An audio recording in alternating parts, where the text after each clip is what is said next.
قلبي مشاعر أخفيها قد أشرقت الشمس عليها عن خطط لم أعبأ فيها ستكون بأيامي فرقا فحياتي قبل الحلقات تيه بضياع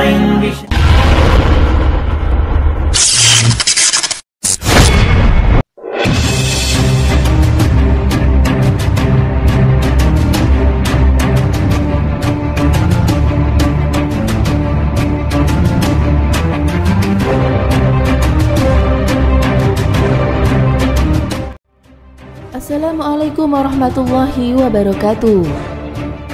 Apa kabar sahabat Amirul Mukminin? Semoga semua dalam lindungan Allah Subhanahu wa taala. Abu Lahab memang busuk. Dia adalah penghalang utama dakwah Rasulullah sallallahu alaihi wasallam. Paman Nabi ini mati secara mengenaskan. Sebelum mati, ia menderita sakit parah dengan menebarkan aroma bau busuk sehingga tak ada yang sudi mendekatinya. Aroma busuk itu kian menusuk ketika ia mati. Berhari-hari mayatnya tak dikubur karena tak ada yang tahan dengan baunya.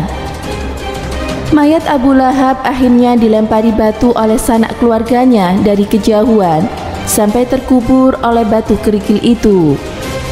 Lalu bagaimana kondisi kuburan orang yang diabadikan namanya di dalam Al-Quran ini?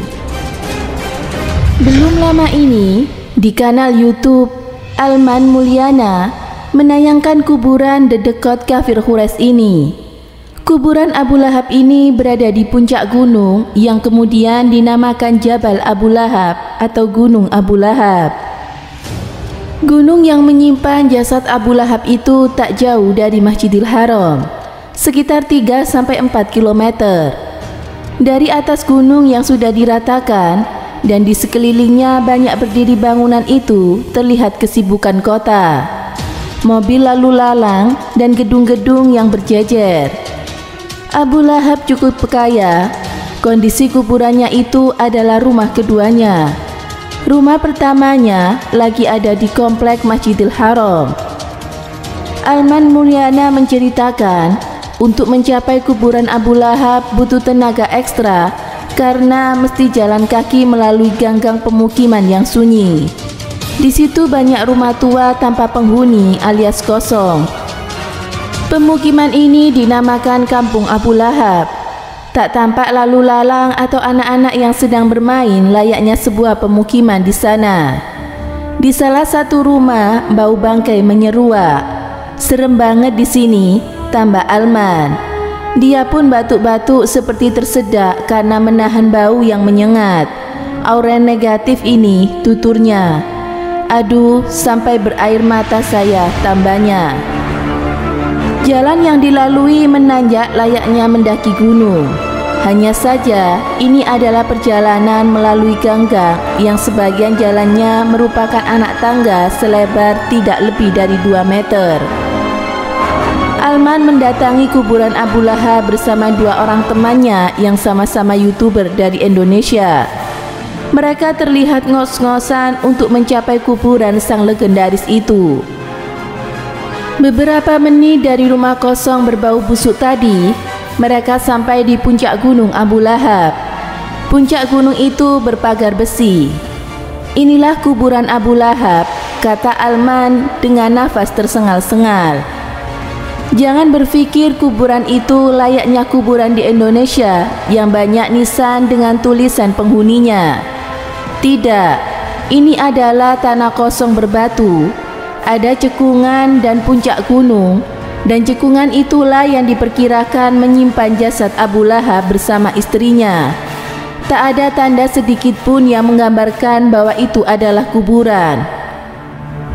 Bau busuk.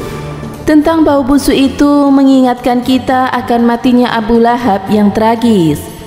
Mari kita menoleh ke belakang tatkala Abu Lahab masih segar bugar.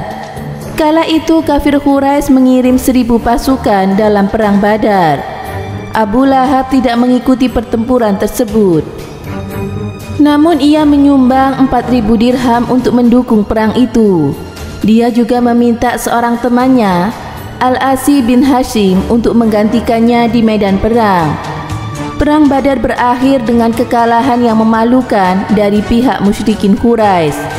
Sepekan setelah itu, Abu Lahab menderita sakit parah. Dia pun menegang nyawa dan tewas. Konon ia sakit lepra. Kisah lain menyebutkan, ketika Abu Sofyan bersama kafilahnya tiba di Mekah dari perang Badar, Abu Lahab memintanya untuk menceritakan kejadian yang menimpa mereka dan sebab-sebab kekalahan mereka. Ketika Abu Sofyan bercerita, ada seorang sahaya yang hadir di dekat mereka, yang selama ini telah menyembunyikan keislamannya, merasa bahagia mendengar kisah yang disampaikan oleh Abu Sofyan sehingga keislamannya terbongkar. Tiba-tiba Abu Lahab bangkit, menerjang dan menghajar sahaya tersebut. Tak disangka, dari arah lain saudara ipar Abu Lahab dan istri Abbas yang juga hadir di sana, Ummu Al-Fat, atau yang diam-diam juga telah memeluk Islam, menghantamkan tiang tenda di atas kepala Abu Lahab sekerasnya hingga berlumuran darah. Luka tersebut menyebabkan infeksi yang akhirnya menyebar di sekujur tubuh Abu Lahab sampai akhirnya dia mati. Jasadnya diabaikan orang-orang 3 hari berturut-turut. Bau busuk menyeruak. Para tetangganya memutuskan untuk menggali sebuah lubang besar dan memasukkan mayat Abu Lahab di dalam bok kayu. Dimasukkan peti kayu dan isinya itu ke dalam lubang tersebut. Cara penguburannya begitu merepotkan. Orang-orang tidak tahan dengan bau busuk yang keluar dari jasad Abu Lahab, sehingga mereka memasukkan peti itu dari kejauhan. Sesudah itu, lubang itu dilempari dengan kerikil dan tanah sampai rata. Paman Nabi Shallallahu Alaihi Wasallam. Abu Lahab adalah penentang utama dakwah Nabi Shallallahu Alaihi Wasallam. Dia salah satu paman Nabi Shallallahu Alaihi Wasallam. Dia putra Abdul Muttalib bin Hashim. Nama aslinya adalah Abdul Uzza. Lahab berarti yang menyala-nyala. Sebutan itu disematkan karena waktu kecil dia dikenal dari wajahnya yang tampak cerah. Allah Subhanahu wa Ta'ala melaknat Abu Lahab. Namanya diabadikan dalam surat Al-Lahab yang terdiri dari 5 ayat.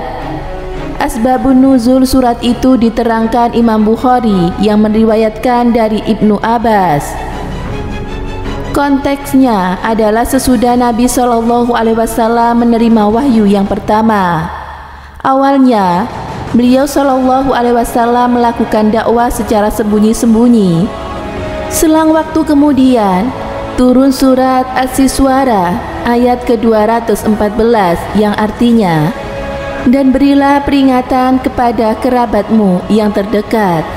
Maka beliau Shallallahu Alaihi Wasallam pun menyebarkan risalah Islam secara terbuka. Suatu hari, Rasulullah Shallallahu Alaihi Wasallam naik ke atas bukit Sofa lalu memanggil orang-orang Quraisy untuk berkumpul. Pada saat mereka telah berkumpul, Rasulullah lalu berkata, "Sekiranya saya sekarang mengatakan kepada kalian bahwa pasukan musuh akan menyerang kalian di pagi hari atau sore ini, apakah kalian akan mempercayainya?" Mereka serentak menjawab, "Ya." Rasulullah Shallallahu Alaihi Wasallam lalu berkata, "Sesungguhnya saya sekarang memberi peringatan kepada kalian terhadap akan datangnya azab yang pedih." Mendengar ucapan Nabi Muhammad Shallallahu Alaihi Wasallam tersebut, Abu Lahab langsung menyaut, "Celaka engkau! Apakah hanya untuk menyampaikan hal ini engkau mengumpulkan kami?" Muhammad Husain Haikal dalam sejarah hidup Nabi Shallallahu Alaihi Wasallam menggambarkan Abu Lahab adalah seorang lelaki berbadan gemuk dan cepat naik darah. Mendengar respon pamannya itu, Rasulullah terdiam. Dilihatnya pamannya itu. Sesudah itu Allah Subhanahu wa Ta'ala melalui malaikat Jibril menurunkan surat Al-Lahab kepada Nabi Shallallahu Alaihi Wasallam. Surat Abu Lahab sendiri secara harfiah berarti gejolak api atau sabut.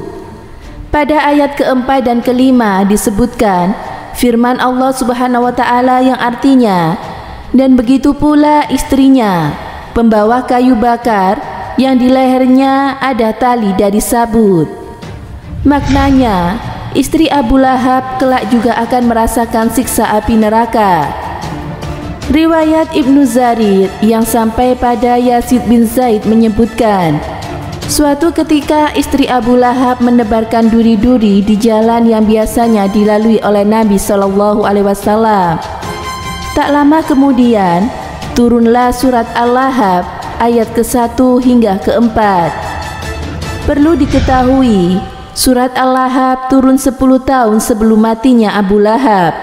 Karena itu, banyak ulama yang berpendapat turunnya firman Allah Subhanahu wa Ta'ala itu sebagai salah satu mukjizat. Semoga bermanfaat. Wallahu a'lam bishawab.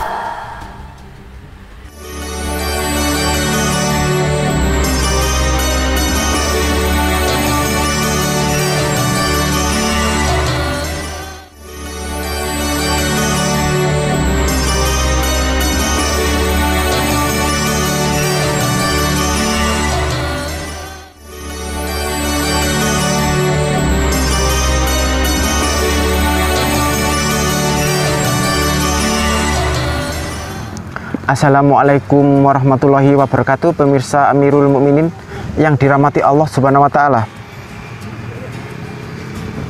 Abu Lahab bin Abdul Muthalib bin Hashim merupakan salah satu paman Nabi yang sangat memusuhi Islam dan dakwah yang diajarkan Nabi Muhammad SAW. Nama aslinya adalah Abdul Uzza, dan Lahab berarti seperti api yang berkobar atau menyala-nyala. Abu Lahab dan istrinya Ummu Jamil diancam dengan neraka yang apinya menyala-nyala.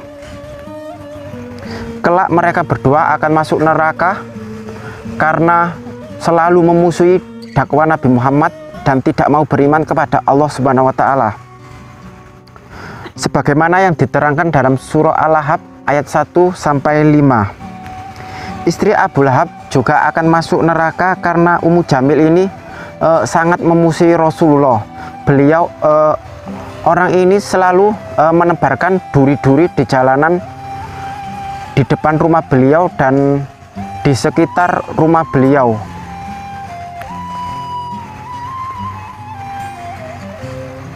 Surah Al-Lahab ini para ulama menyebutnya adalah keajaiban karena turunnya surah Al-Lahab itu 10 tahun sebelum Abu Lahab meninggal, dan selama 10 tahun itu Abu Lahab tidak mau beriman juga kepada Allah Subhanahu wa Ta'ala. Ini membuktikan bahwa Al-Quran adalah benar, karena jika Abu Lahab terbukti beriman maka Al-Quran pun akan salah.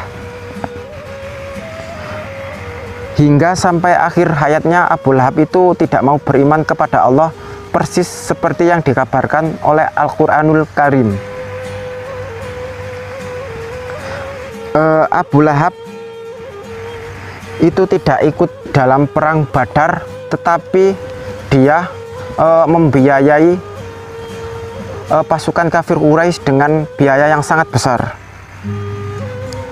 Abu Lahab wafat setelah tak lama dalam perang Badar karena ia menderita penyakit busuk yang berbau sangat menyengat, dan saat wafat tidak mau ada yang menguburkannya.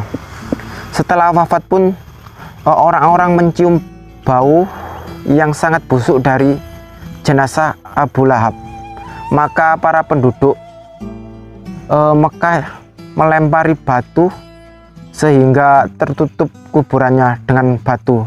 Kematian yang sangat mengenaskan. Semoga memberi manfaat. Wassalamualaikum warahmatullahi wabarakatuh.